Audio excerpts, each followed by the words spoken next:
Hello everyone, I am TheJoaquiGamer of KJC Esports, and joining me today is Hotsauz of SV Empire with regards to the VCT Philippines Stage 3 Week 2 playoffs. Hello Hotsauz. Hey, what's up, Wacky? Hey, guys. Good afternoon. So, before we do talk about Week 2 playoffs, during the Week 1 playoffs, sadly the team was eliminated by Bran Esports during the semifinals, 1-2. But during that whole playoffs, Bran at least lost one map all the way through from quarterfinals to the finals itself. Do you think SV Empire and the other top teams are catching up to the level of play of Bran?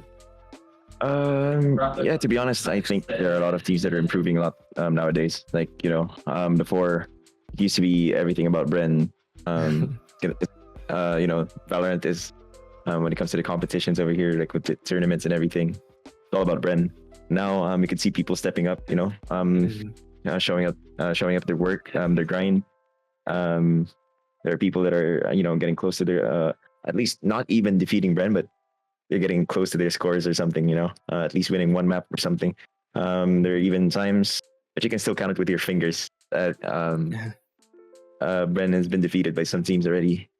And yeah, I do think teams are really catching up with the play level of Bren.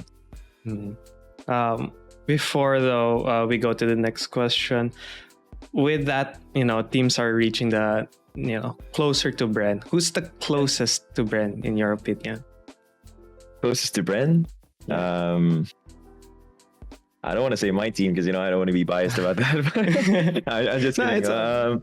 I think closest team to Bren's playstyle, or that could at least beat Bren, it's gonna be GXR or I think it's GXR.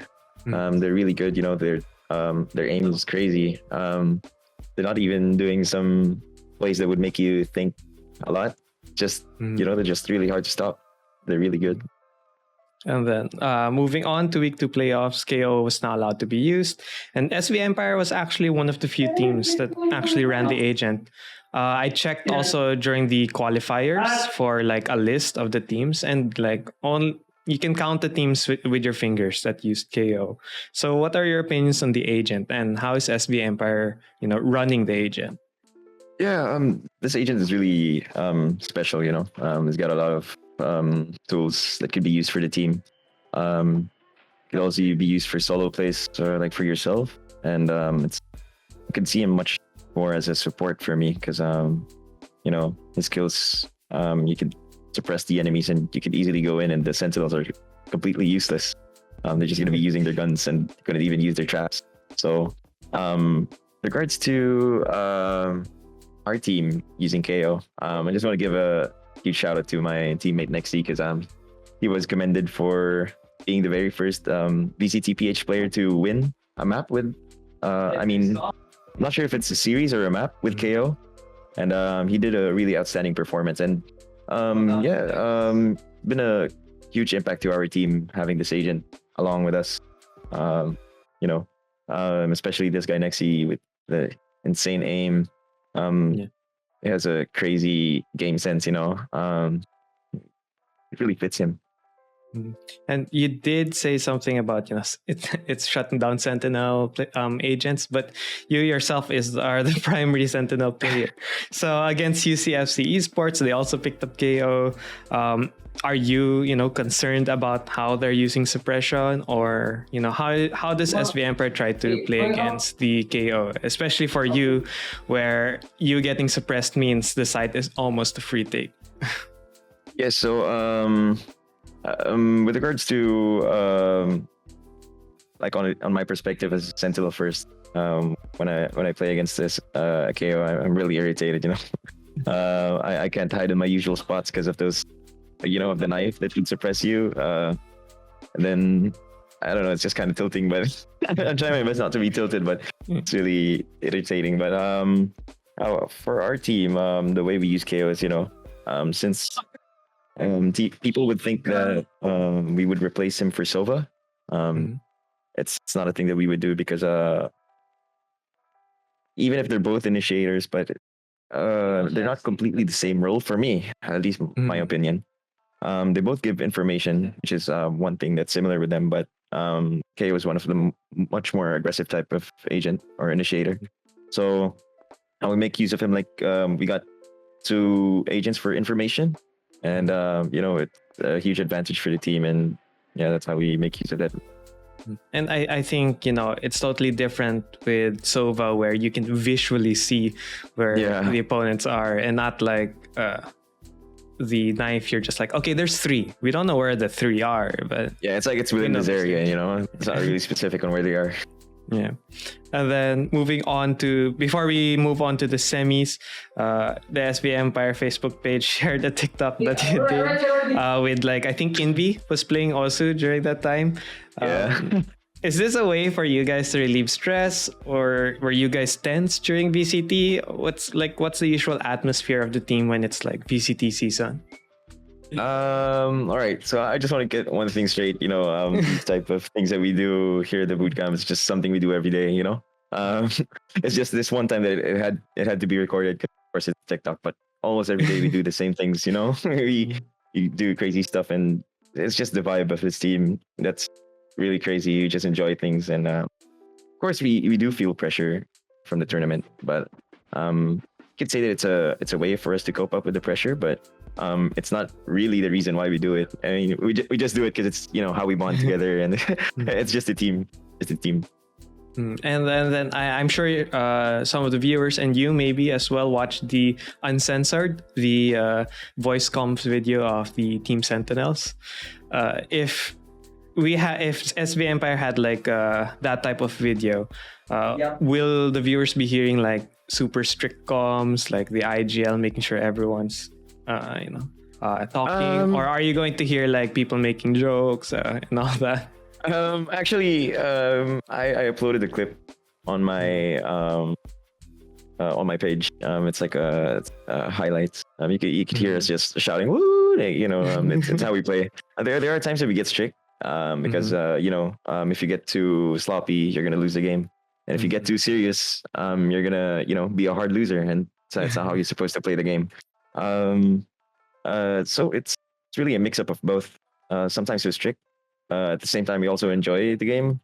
We do some jokes, do some trash talks, but not really offensive ones. Like something to hype up yourselves. And, that's what we usually do with our comms.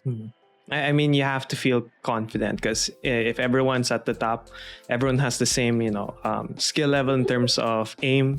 So, just that get that level of boost and confidence that no, I'm gonna kill him for sure. Yeah, exactly. And then in the semifinals versus Oasis Gaming, on the first map, we got to see Hemzix play for SV Empire in VCT for the first time. Do you guys have strategies making use of the whole roster, or are you guys still in kind of that testing phase of what should the lineup be? I wouldn't say it's the testing phase. I'd say it's in between. It's like we've been trying this lineup with Hemzix for maybe just a week for VCT. We didn't practice it for like a month or something because he just came into the roster. So the real reason why we're making use of Hemzix during the maps is to expand our player pool, especially for NB because he's only our Sova user and Hemzix is completely a Sova user.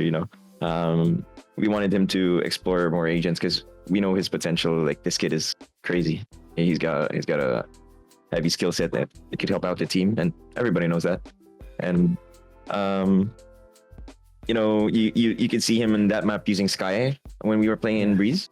So that's the reason why we had Hemzix in. So he wouldn't be stuck with this one agent only because he'd do better with other agents if he is with his aggressiveness. If you'd be a Sova, you'd always stay behind and those situations like when you need to push and everything. But if you give him that agent to be in the front line or do some stuff that usually initiate duels and all those stuff, it's like unlocking his potential or something.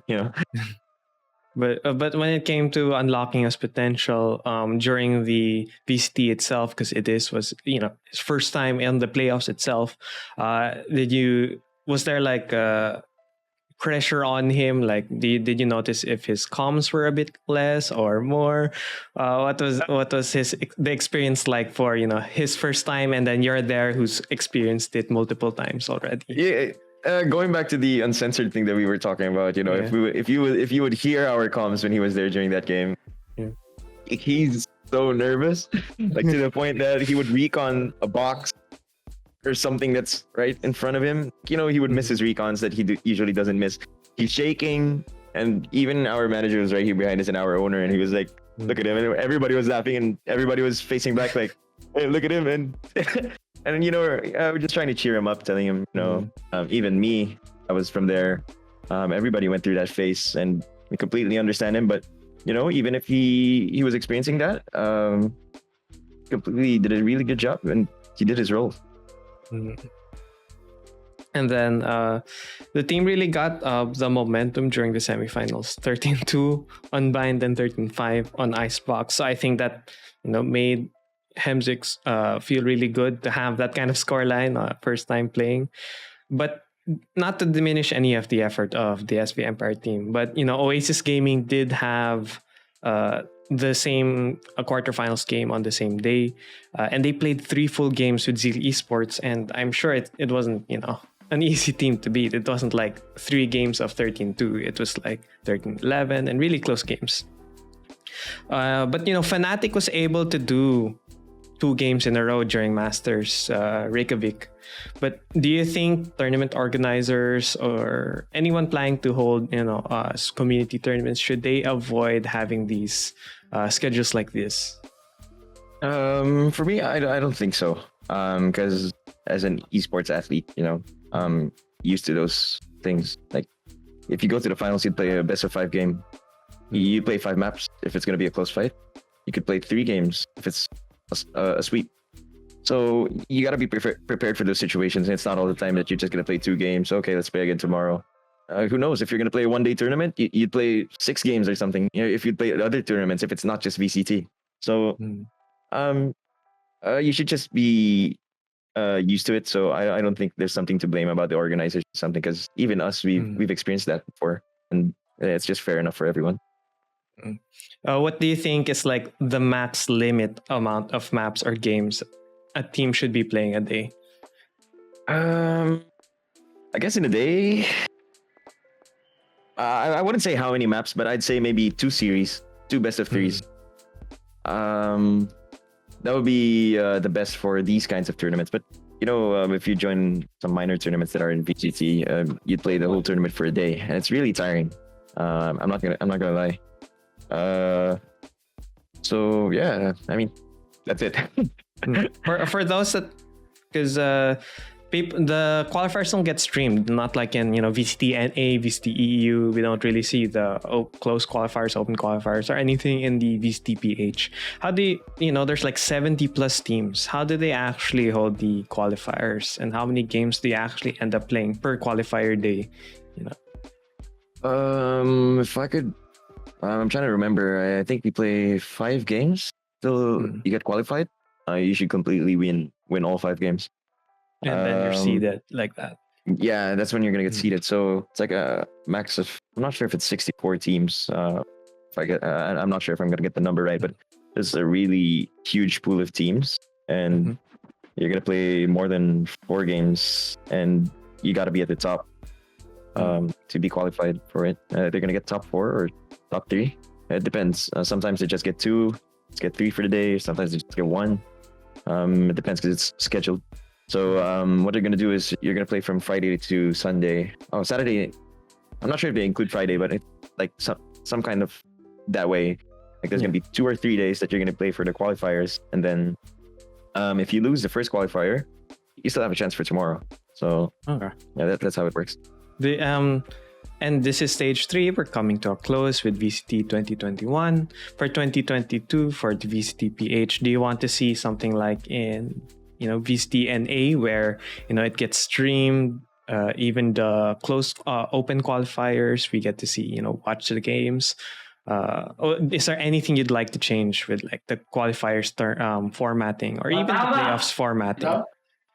For the qualifiers, I don't really mind it being not streamed because there's too many teams, it's just going to be unfair for the others if there's going to be some discrimination for some other people. You're going to say, oh, maybe pick this team over us to be streamed because we're just this team. I'm just going to be honest because there are people that thinks like that, and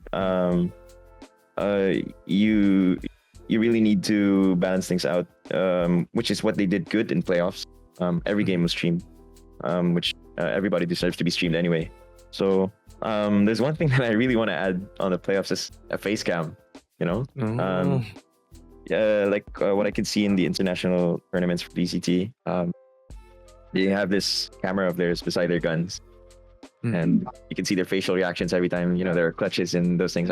Those small details help a lot for the viewers, and I don't know. For me, it hypes me up. If I was a person who's gonna watch the game, it's gonna be an important thing for me. And then one thing about the format I'd also like to ask, in other Southeast Asian regions, they do double elims for their playoffs. Do you want a double elims as well for VCTPH in the future, or you kind of like this sudden death feel of just single brackets? I'd love a double. I'd love a double elimination. It gives a chance for everyone to try to qualify, because these kinds of tournaments, they don't come every day. So better if you get more chances to compete, to be exposed, to let the people know how you play, especially you get your organization get known. I do think double elimination is important, so for those factors. So let's see if on 2022 we're going to have a change up on the format for VCT. I hope so. And lastly, Bran's gone out of the equation. Galaxy Razor's gone out of the equation. Week 3 playoffs. How confident are you, or how confident is the team to take first place, get that seed, participate in VCT Southeast Asia? Well, one thing about our team is we don't really look at who's the enemy. We don't identify them. Oh, it's Bran, we're gonna lose. Oh, it's gonna be Galaxy Race, it's gonna be hard. Oh, it's gonna be Oasis Gaming, it's gonna be a hard game again. We take everything seriously. I wouldn't say we're not confident. We're just not overconfident. We're confident. Like, we know we're gonna win these games, no matter what team, no matter who we're gonna be against. Because I think that's supposed to be the mindset of everyone. To be honest, it's not just for me. Because if if you're gonna be too confident, like you're gonna say, oh, we don't have Bran anymore, or we don't have Galaxy Racer anymore, and you're not gonna play the game too seriously. There are some people that are like that. So it's one thing that you wouldn't like to happen. So playing against everyone like the defending champs. And then anything that you would like to say before the end of the interview to your fans, supporters, and VCTPH viewers, all in all. Yeah, so just want to give a shout out to all of the SB Empire supporters, especially to supporters of me myself, to my fans. Appreciate you all. They've been there since the start. I came from some teams that weren't even known, and here I am now, and they were still there until this day. So I appreciate all of them, and I want to give a huge shout out to my teammates as well. They were the ones who taught me how to be the player who I am right now. If it wasn't for them, I wouldn't say I'm good, but I wouldn't be who I am right now, like on how I play. Also, of course, to our owners, Kuyali, Ate Sam, and of course, my guy Franco. Shout out to you. Our coach, JC. Of course, Sam Versosa, our owner, and all of our sponsors, Spade Vapes and Maserati Philippines, Front Row, and yeah, that's pretty much it. Thanks, everyone. Anyways, thank you, Hotsauz, for joining us. All right, thanks so much. Appreciate it. Once again, I am TheJoaquiGamer, and this was KGC Esports Into the Scene Overtime with Hotsauz of SV Empire. Bye-bye. Bye.